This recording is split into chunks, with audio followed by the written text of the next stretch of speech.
Tässä uutisviikko selkosuomeksi ja Pälvi Tammi. Uutisviikon aihe ovat uudet ruokasuositukset, joista kerrottiin keskiviikon selkouutisissa. Nyt kerromme lisää suosituksista ja siitä, mikä on leikkeleraivo. Uudet suositukset terveellisestä ruokavaliosta on julkaistu. Ne valmisteli valtion ravitsemusneuvottelukunta. Tällä viikolla on puhuttu paljon ruuasta. Ruokasuositukset ovat tutkijoiden ohje siihen, mikä on terveellinen ruokavalio. Kasviksia, marjoja ja hedelmiä kannattaa syödä jopa 800 grammaa päivässä. Ohjeet suosittavat myös täysjyväviljaa ja palkokasveja. Palkokasveja ovat kaikki pavut, linssit ja herneet.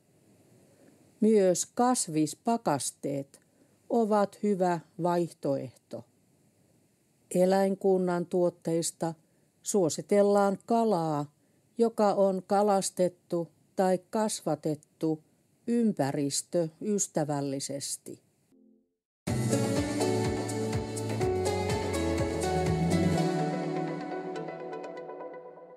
Tässä uutisviikko selkosuomeksi ja Pälvi Tammi.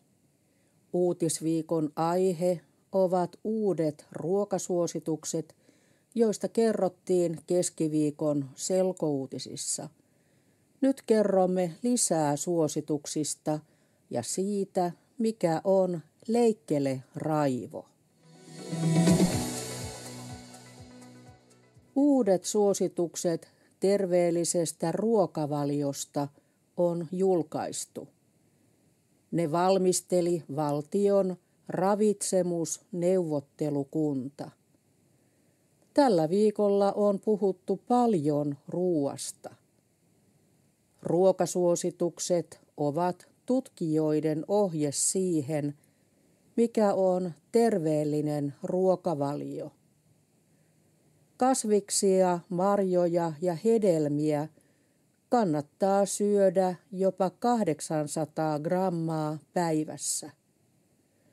Ohjeet suosittavat myös täysjyväviljaa ja palkokasveja. Palkokasveja ovat kaikki pavut, linssit ja herneet. Myös kasvispakasteet ovat hyvä vaihtoehto. Eläinkunnan tuotteista suositellaan kalaa, joka on kalastettu tai kasvatettu ympäristöystävällisesti.